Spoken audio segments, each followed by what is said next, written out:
Story 1. A rooster picked my ankle with his spur. I spent 4 days in the hospital.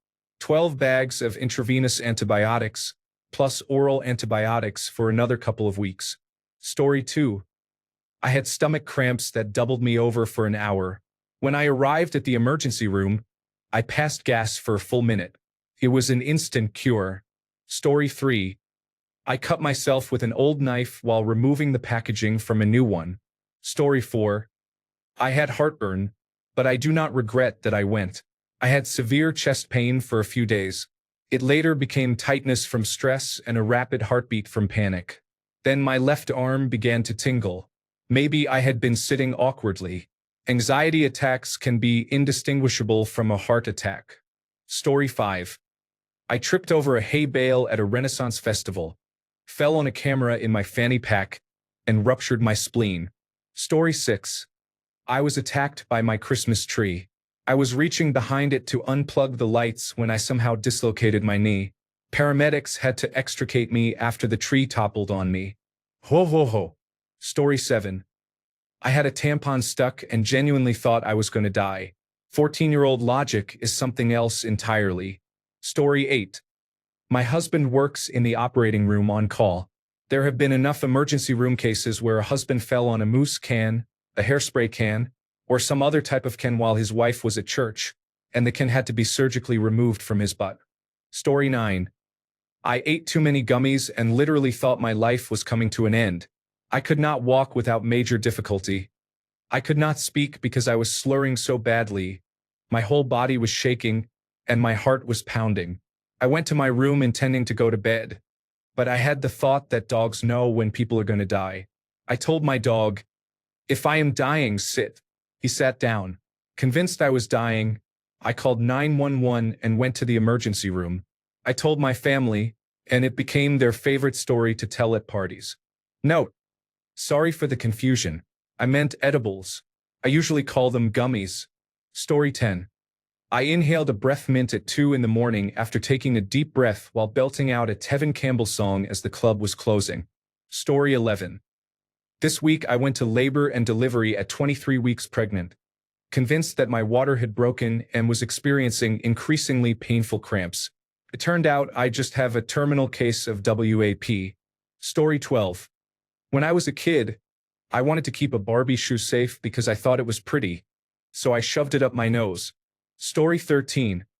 I was working in the storeroom when I heard the code that summoned any male staff over the intercom. As I was going into the emergency room from the back way, I met a sweaty, drunken man with no shirt, covered in blood from a cut on his head. He was trying to get out but couldn't because he didn't know the code until I opened the door. He tried to push past me, but the nurse yelled for me to grab him. I turned the scrawny man around and led him by the arm back to the treatment room, where I wrestled with him while they strapped him down. Security stood there doing nothing while I did the work. Later, the police came and were, apparently, on a first-name basis with the man. The story was the man had pissed off his wife and she cracked him in the skull with a frying pan. Story 14. My daughter had intermittent fevers and vomiting. We took her to the emergency room. It turned out she had Escherichia coli. How did this happen?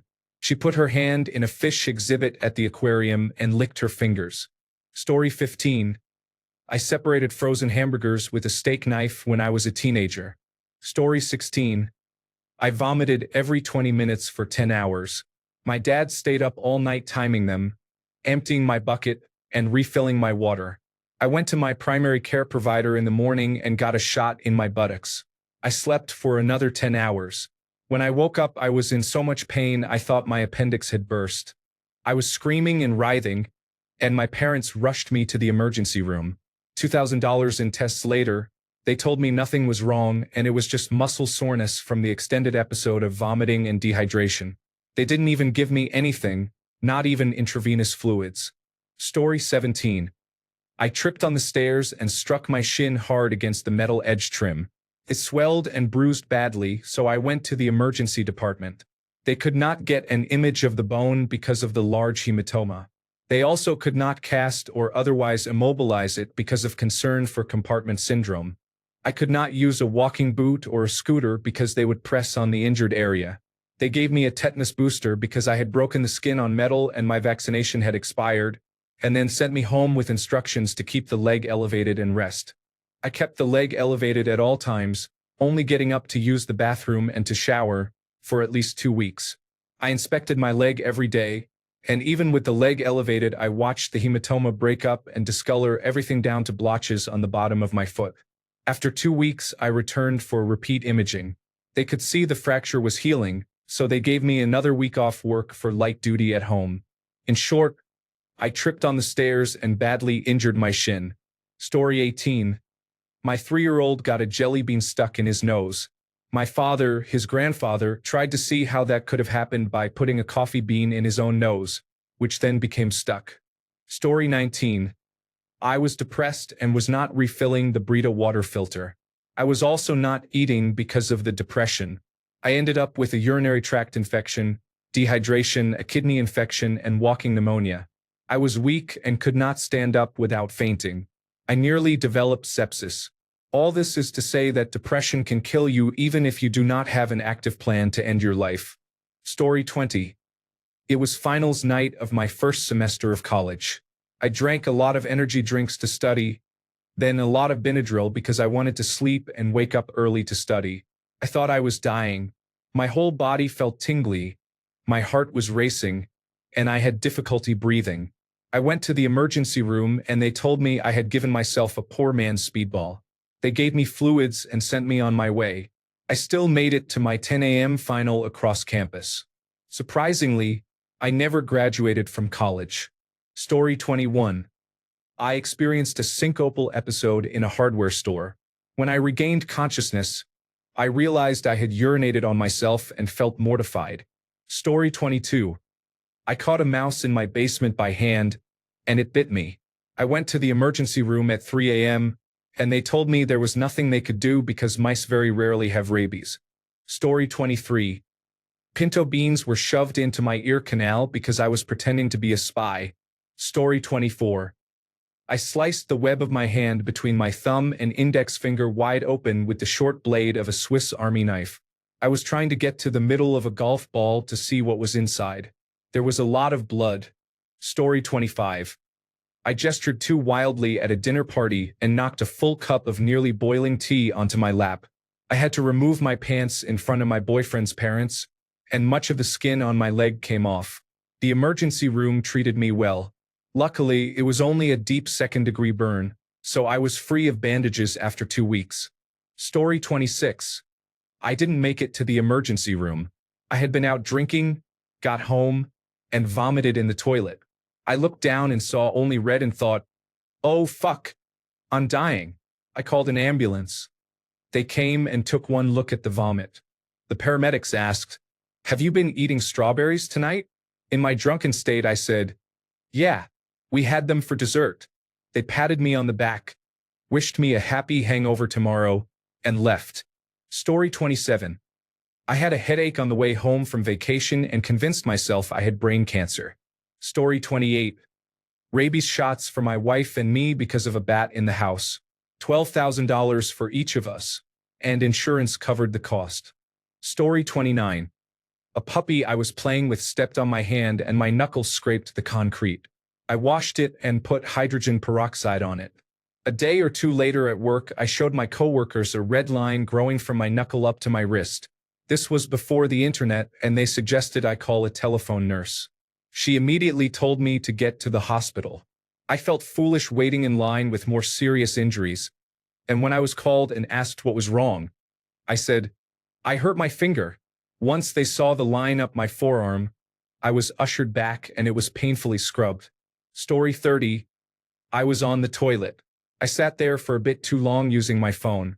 I stood up too quickly. My iron deficiency acted up, and I fell and hit my head on the windowsill. The bathroom was on the second floor. I woke up about 5 minutes later in a puddle of blood. It was very fun. Story 31. When I was 10, I was blow-drying my hair and thought that since my hair was fluffy, my cat Fluffy would like it. Needless to say, she severely scratched me. My mom had to take me to the emergency room for large scratches on my arms and chest. I still have the scars and have never used a hairdryer since. Fluffy lived another 15 years, and I gave her extra snacks all the time after that. Story 32. I started a new diet very quickly and became constipated. I did not have a bowel movement for 12 days and became painfully bloated. After a computed tomography scan, they said my colon was full of stool, gave me a laxative, and wished me luck. I spent the next day having bowel movements every 30 minutes, losing about 10 to 15 pounds despite drinking a large amount of water. Story 33. I had pain in the quadrant of my chest that contains my heart. When you say that at the emergency room, they treat it very seriously because they may think you are having a heart attack.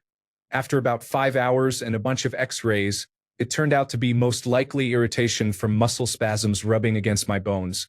They ruled out pretty much anything involving my heart and other organs, so they concluded that was the most likely explanation. It went away after a couple of days. I know the post is about things like stubbing your toe, but I honestly felt so embarrassed in that moment. I think a lot of the nurses seemed annoyed with me when they discharged me. I didn't even mean to go to the hospital. It was next to urgent care, which was closing because this happened around 10 p.m., so I decided to go to the emergency room across the street to see what they had to say. Story 34. What looked like kidney stones turned out to be an asymptomatic urinary tract infection because I did not urinate for an hour after sex in the woods. When you have every symptom except the telltale burning sensation, it is called asymptomatic. It is very common to get them that way during pregnancy, and they tend to remain asymptomatic once you have had one while pregnant. If it happens when not pregnant, the burning usually returns later. Why do bodies do this? Story 35. I have never personally gone to the emergency room for anything embarrassing, but I worked in an emergency room and have seen a few things. One woman in her late 20s came in because she said she had a crack in her vagina. The doctor prepared to examine her and said he did not see anything abnormal. She pointed and said she had a crack right there. He explained that the appearance she was describing was normal anatomy. I was shocked. That is something a 3-year-old would say, not something a woman in her late 20s would just now discover. Another woman in her 30s came in complaining of vaginal spasms. I was not assigned to that patient and she was quickly released. Story 36. I swallowed a diary key, and I was sure it was still stuck in my throat. Story 37. I ran over a friend's foot. They were sitting in the back seat of my car. I figured taking them to the emergency room and staying with them was the least I could do. Story 38. Gas. I was 1 week postoperative from a major surgery and developed severe abdominal pain. Turned out to be gas. Story 39. I decided it was a bad idea to ride my 4-year-old stallion without lunging him long enough after a 10-day freeze. I rode alone because I was in a rush. Hello, broken bones. Story 40. I woke up one night to use the bathroom. When I opened my eyes, I felt the most excruciating pain of my life. I had to wait until morning to see an emergency eye doctor. Turned out my eyelid had torn a piece off my cornea. Story 41. My grandmother died at the hospital. We went home afterward, and my family stood in the backyard talking. I took one step off the deck and sprained my ankle. I immediately fell into the grass, writhing in pain. My dad thought I was joking. My ankle turned blue. I had to go back to the same hospital where my grandmother had died 2 hours earlier. Another time, I rode on the front cargo rack of a four-wheeler and we hit a tree head-on. I broke my leg in 3 places. Note to self: ride behind the handlebars, and for Christ's sake, wear a helmet. Story 42. I broke my arm on the way to jury duty when I tripped over a curb. 20 minutes later, I was in a car accident in the hospital parking lot. Story 43. I went to the emergency room because every area I touched on my body hurt severely.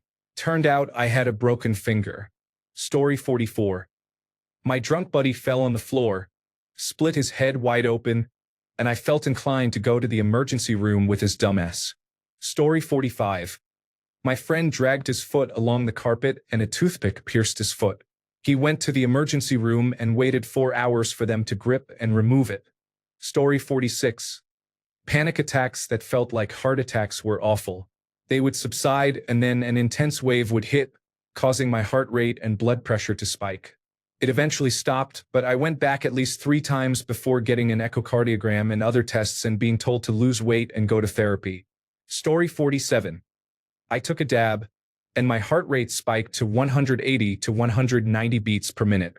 I thought I was going to die and ended up at the emergency department. I felt foolish after the cannabis wore off. Story 48. I was about 6 years old and was playing with my sister in her room when something compelled me to put a small rock into my nose. It went all the way in and I could not get it out. My father rightly recognized this was dangerous and took me to the emergency room. I was seen right away. The doctors were preparing me when I sneezed it out. Story 49. I got my first jacket with pockets and thought I was so cool. So I kept my hands in them the whole time even though it wasn't that cold. We were walking a lot that day and I tripped on a slightly raised sidewalk caused by tree roots. I hit my head and bled heavily. I was about 4 years old and ended up with about 10 stitches but no concussion. Story 50. A friend from college went to the emergency room after trying to use an open safety pin as a toothpick and accidentally swallowing it. The pin became stuck halfway down his throat, and he said half the emergency room staff were crowded around the X-ray, laughing. Story 51. I fell asleep on the toilet and slid off, breaking my collarbone in 2 places. Story 52. It was not actually stupid, but a nurse made me feel incredibly stupid. I was about 4 or 5 months pregnant and leaking fluid. Protocol was to call my obstetrician for a recommendation, so I did. They told me to go to the emergency room immediately. After nearly 12 hours, an ultrasound, a pelvic exam, and many tests, they determined I had a urinary tract infection. They told me to take an antibiotic and follow up with my obstetrician's office. When I arrived at the obstetrician's office, a nurse I had never met pulled me into a room. She asked why I was there because she thought I should have followed up with my general practitioner instead. I explained that the emergency room had specifically told me to follow up with my obstetrician. She scoffed that I went to the emergency room instead of urgent care for a urinary tract infection. I explained that I had called the obstetrician's office and that was their instruction. She said it was not the right thing to do, then asked if I had any other questions. I asked if someone could help me with my Family and Medical Leave Act paperwork. She rolled her eyes and asked why I was trying to take leave for a urinary tract infection. I explained that I was pregnant. She rolled her eyes again and said it was too early to talk about leave, that it did not apply until the 2nd trimester. I told her that I was already in my 2nd trimester. Finally, everything came together for her. I hope next time she looks at one of the many screens or papers that clearly say pregnant across the top. Story 53. I had an earache that hurt so badly the whole right side of my head and face ached, and I could not hear from that ear. Thankfully, it was a slow night, so they took me straight back. Turned out my eardrum had ruptured. There was nothing they could do, but they gave me very strong pain medicine, which I did not take, and told me to take Claritin. Other than that, I went to the emergency room twice for what I now know were anxiety attacks, although I did not realize it at the time. I also once sliced my ankle on a scooter kickstand and needed several stitches. Story 54. I drank too many energy drinks when I was a young man and thought I was having a heart attack. Story 55. I had an all-over allergic reaction and rash caused by a caterpillar. It was a bit embarrassing. Story 56. This happened to me this past weekend. I went to the emergency room with a suspected concussion. That in itself was definitely not stupid, but I felt foolish when I had to explain what happened. I was goofing off with my 14-month-old. He ran toward me while I was sitting on the floor, so I pretended he was tackling me, grabbed him, and leaned back on the ground. I do it all the time, except this time we had just opened a new toy and the box was on the floor behind me, so instead of going all the way down, my head stopped at the box and his head kept going straight into my forehead. Immediately I realized that was not a little bonk. I screamed in pain and started crying. Thankfully the baby seemed fine. He did not even make his usual cry of pain. He only got upset when he saw that I was crying. I quickly composed myself. My husband started cheering him up. I was in pain, but I put some ice on it and took some acetaminophen, and I was ready to laugh it off.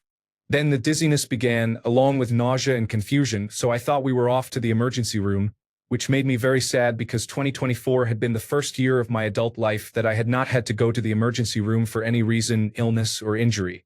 I did not feel so foolish about the whole thing until I arrived and they put me in a separate waiting room mostly for people with head injuries. I felt utter embarrassment hearing people talk about their car accidents and motorcycle crashes. There were a lot because we had just gotten snow for the first time in years, and knowing that I had been taken out of commission by a toddler. I am left wondering what on earth his head is made of since he was completely unscathed. I think I could have been hit with a brick with the same result. In the end, I received an actual diagnosed concussion from playing with my baby. It has only been about a week and my forehead still hurts when I touch it, and I still get headaches if I look at screens too long or bend over too much, but it could have been worse. Story 57. Severe pain in my testicles for more than 6 hours. I could do nothing but lie in bed because the pain was so bad. I knew it was due to my epididymitis and I could not endure another day in pain. I went to the emergency room and told them what I had and that I needed treatment. They performed an ultrasound and told me I did not have testicular torsion and should take acetaminophen and go home. I have had daily pain for 7 years. No doctor has been willing to pursue a computed tomography scan to actually see how severe it is. Antibiotics did not work when it was first diagnosed by the one doctor I trusted. I moved out of state and lost insurance before I could get more help. I believe I will need surgery to drain the infection site and to try stronger antibiotics or to take them for longer than 2 weeks. Story 58. I misheard a commercial and went to the emergency room for an erection that lasted for minutes. Story 59. My brother-in-law had become a sommelier and was showing everyone his new skill, sabering a champagne bottle. He asked if I wanted to try, and I did. The bottle exploded, slicing a 3-inch gash in my hand. It did not hurt at first, but my hand started bleeding immediately. We rushed to find a clinic open on Christmas Day. I was charged more at the emergency room because it was Christmas. I received 6 stitches. Story 60. My foot was crushed beneath a tank that contained 1,000 liters of human urine. Story 61. I got Aussie shampoo in my eye and had to call an ambulance because nothing I did could remove it. I was told this happens and that there is a chemical in the shampoo that binds to the surface of the eyeball. Story 62. My hair got caught in the air intake of a leaf blower. My husband dismantled the engine and the rest of the leaf blower to free me, but I still had about an inch of skin that needed to be glued back together. Story 63. I cut my hand while pushing trash into the trash can. I was not informed the bag I was removing contained broken glass, and the wound contains trash residue. Story 64. Lying on the couch, I turned my head from one side to the other. My neck immediately seized up and continued to spasm for 6 hours until I reached the emergency room, where they gave me muscle relaxants. Story 65. I woke up one night with shortness of breath. Felt like I could not take a normal breath. I woke my wife and we went to the emergency room. By the time we arrived, I was feeling normal. The doctor performed an electrocardiogram, saw no issues, and said I had probably experienced an anxiety attack. I asked if that could happen in my sleep. I am not a nervous or stressed person. It was very strange. Story 66. I was bowling. I slipped while rolling, jammed my finger in the hole, and dislocated it. A piece of the knuckle broke off and had to be anchored, and then I had 2 months of physical therapy. I have not bowled since, and I am okay with that. Story 67. I went to work. A couple of hours in, I used the restroom and noticed I looked pale. My legs, which rarely see daylight, were somewhat purple and splotchy. The same thing happened again, and it was a little worse. By the time I got home, I was scared. I tend to panic about my health, and when my husband, who is the calm one, suggested we go to the emergency room, we went right away. It was a small town, so we did not wait long. I sat on the bed in my gown, and a young nurse with purple hair came in. I thought, great.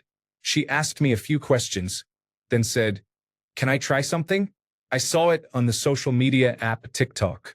I rolled my eyes in my head, but when she took an alcohol pad, wiped my leg, and asked if I was wearing new pants, I immediately felt stupid and ashamed for having judged her.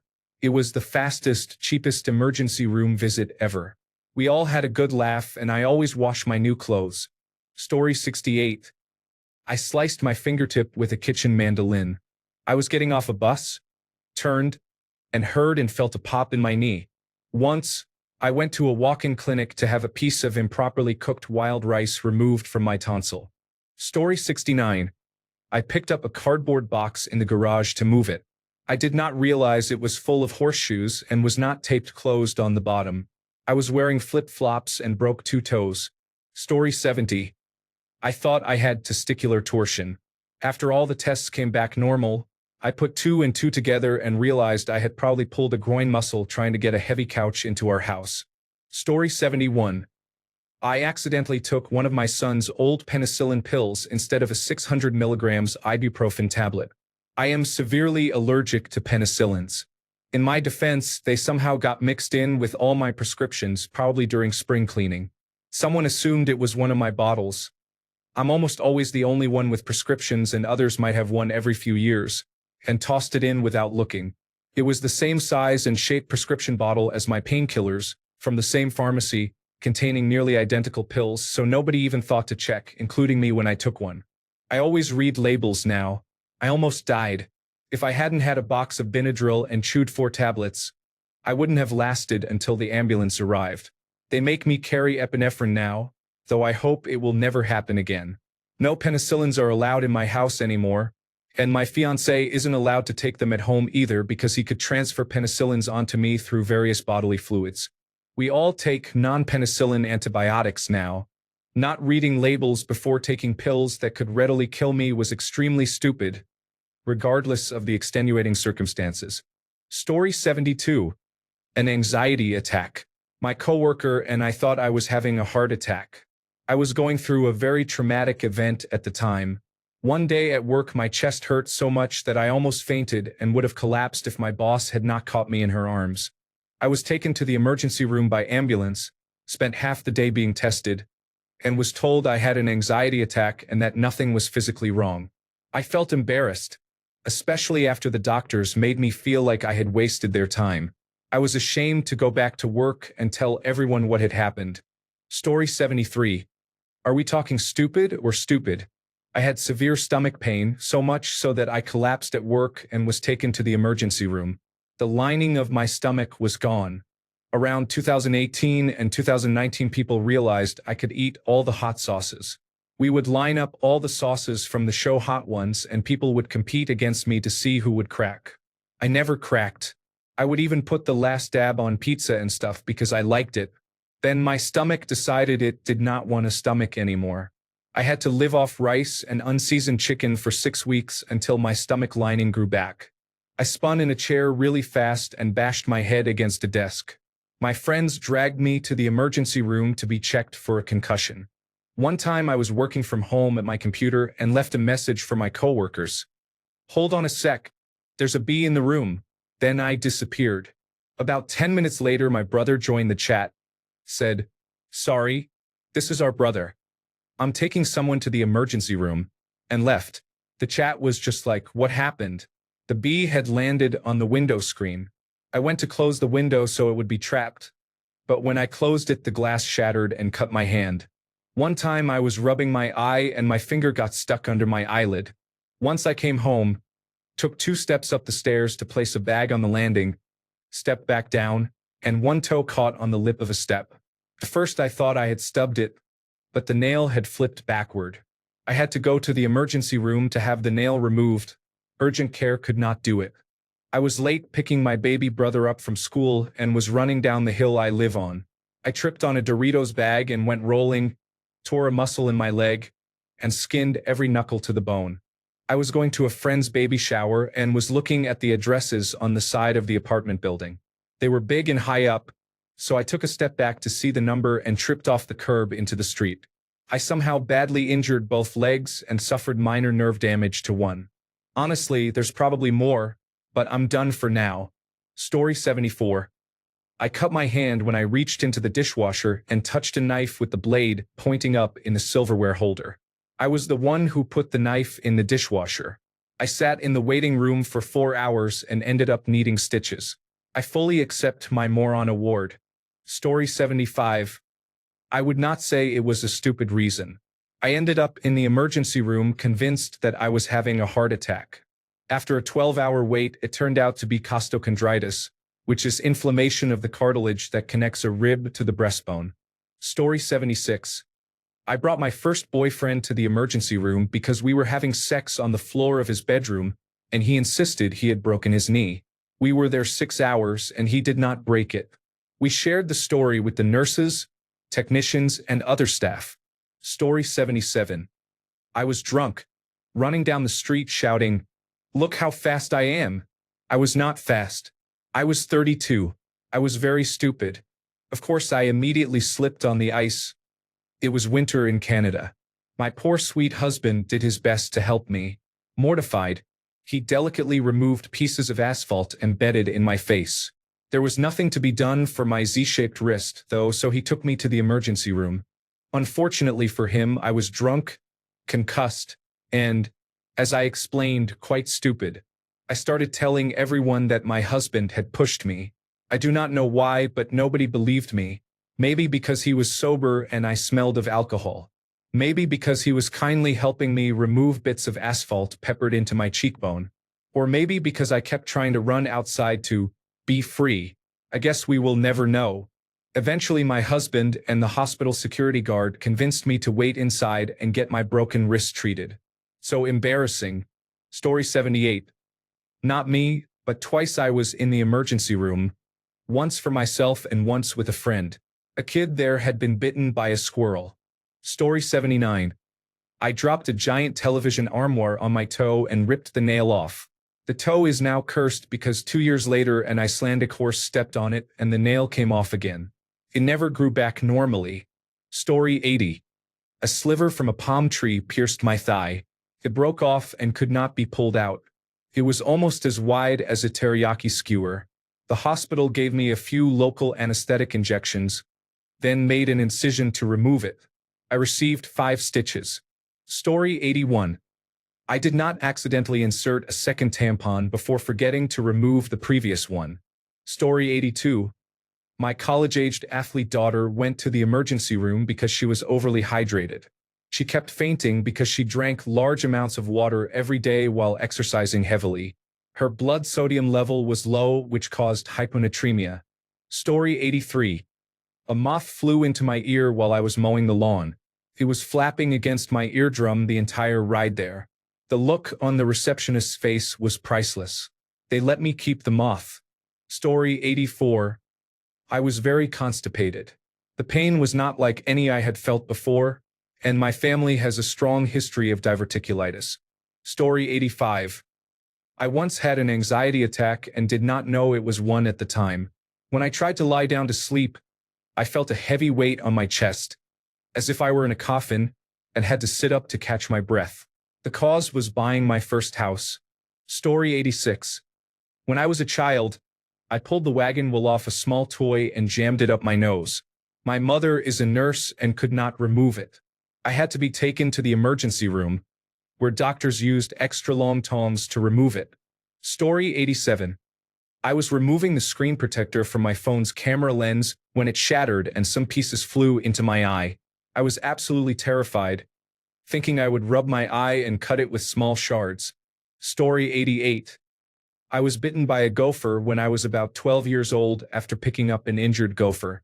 My parents were concerned about rabies. Story 89. I woke up from a nap with one pupil stuck dilated and it would not constrict.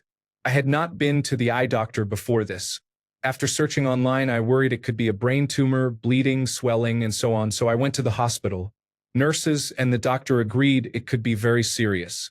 Magnetic resonance imaging was normal, so they gave me eye drops to constrict the pupil and told me to see my optometrist. My optometrist verified everything was fine, so it was just a fluke. I don't know. I'm glad I went in, but it turned out to be nothing serious. Story 90. I was fishing in a boat with my brother and my wife.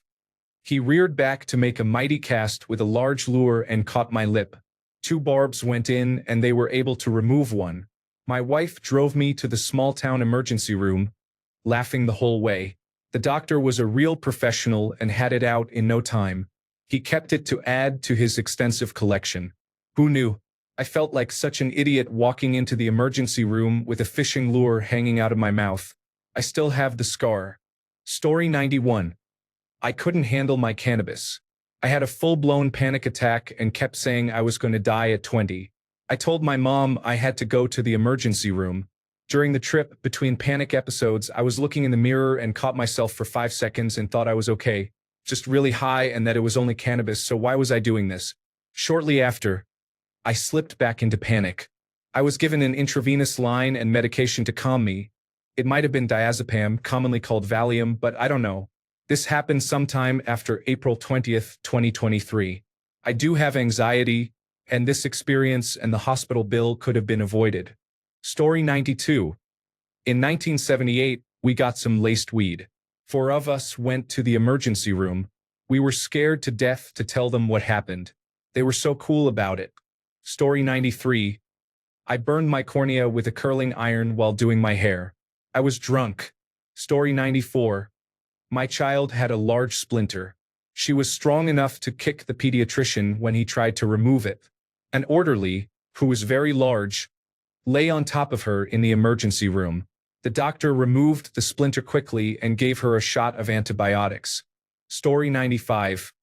I had my ear pierced and it became infected. The earring got stuck inside, so they had to remove it. Story 96. As a child, my stomach hurt and I thought I was dying. Turned out to be just gas. I still have similar issues, but now I know I am not dying and I laugh about it. Story 97. My fiancé and I were sparring without pads in Taekwondo class. We kicked at the same time, and she crashed her shin into my knee with such force that she was limping and worried she had seriously injured herself. The urgent care centers were closed, so we had to go to the emergency room that night, which was her birthday, by the way. Story 98. Okay, this is not technically my story, but I was there. A close friend and his brother were drinking with us and trying to light a bonfire in his yard, but they were having trouble. They began pouring gasoline on the wood and then threw a match. There was a big whoosh of flame. He was too close, was thrown back, and had to be taken to the emergency room. He returned heavily medicated with painkillers and recovered eventually, but it was a frightening experience. Story 99. I broke my foot playing Power Rangers when I kicked a tree stump the wrong way and as hard as I could. I was a 15-year-old girl at the time in 1996 on a family camping trip with my new, slightly younger step-siblings. We were bored and found that decayed tree stumps disintegrate when kicked and looked very cool. I hit one the wrong way and much harder than I meant to, and I broke my foot. My mother ignored me when I told her something was wrong. Not surprising, she was always a neglectful parent and did not want it to interfere with her vacation. She only pretended to be concerned when we got home a week later. I broke some toes and cracked a foot bone. The doctor did nothing except tape the toes together.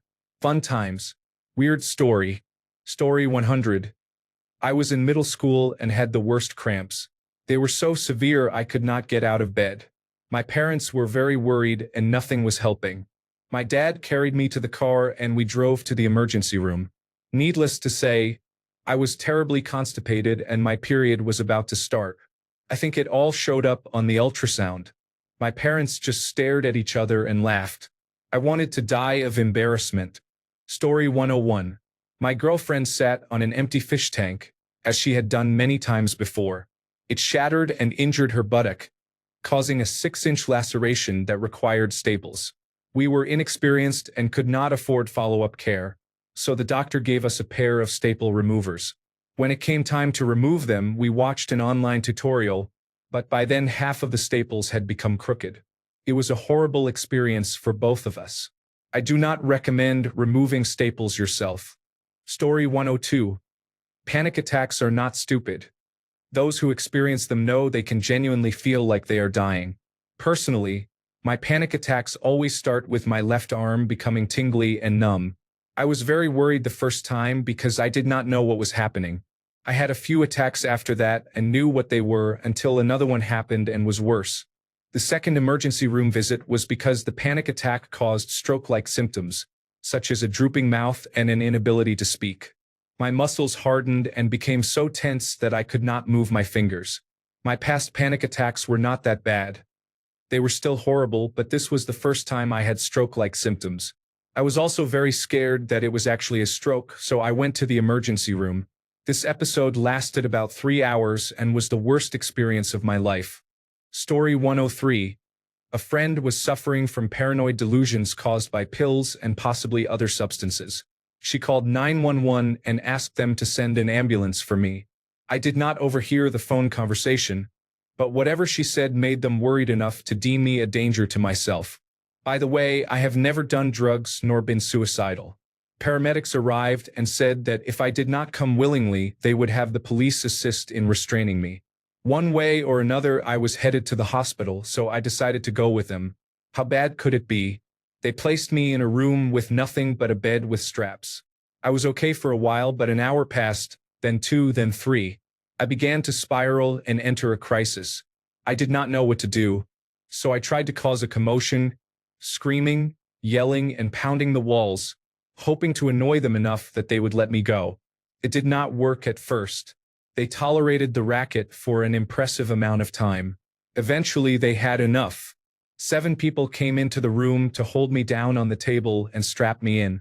They were going to give me sedatives.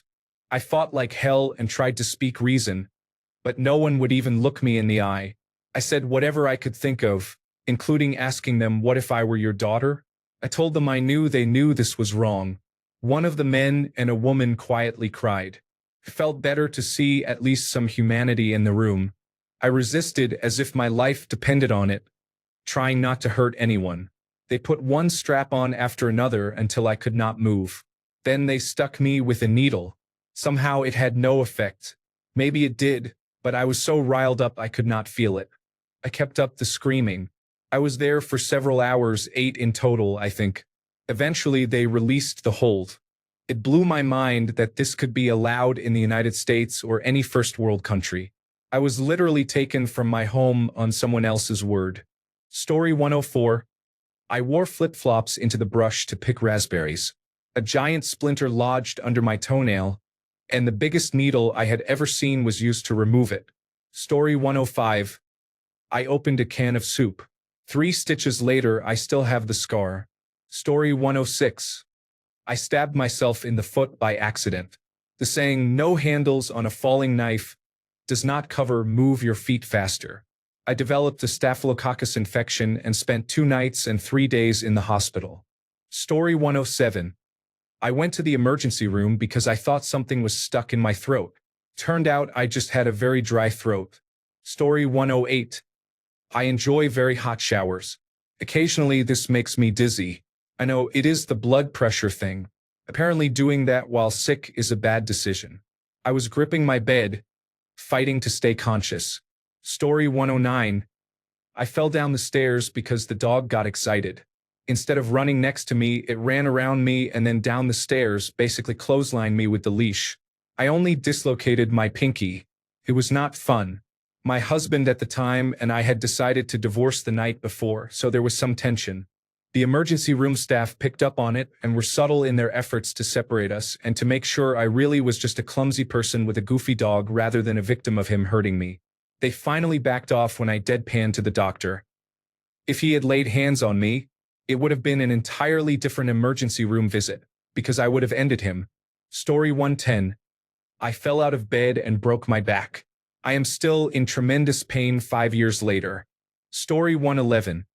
I sneezed and dislocated my shoulder on an office chair. Story 112. I had a panic attack so severe I nearly passed out. I have experienced panic attacks for over a decade, but never one this severe. I wanted to make sure it was not cardiac related. Story 113. A child health nurse was worried my baby had a genetic defect because he has big blue eyes. After waiting hours in the emergency room, a pediatrician did a full check and told me he has pretty eyes and to go home. 4 years later, he is fine. The nurse obviously thought, "Whoa, this bug-eyed baby is in trouble." Thanks a bunch for sticking around till the end of the video. Remember to subscribe, and until next time, stay awesome and goodbye.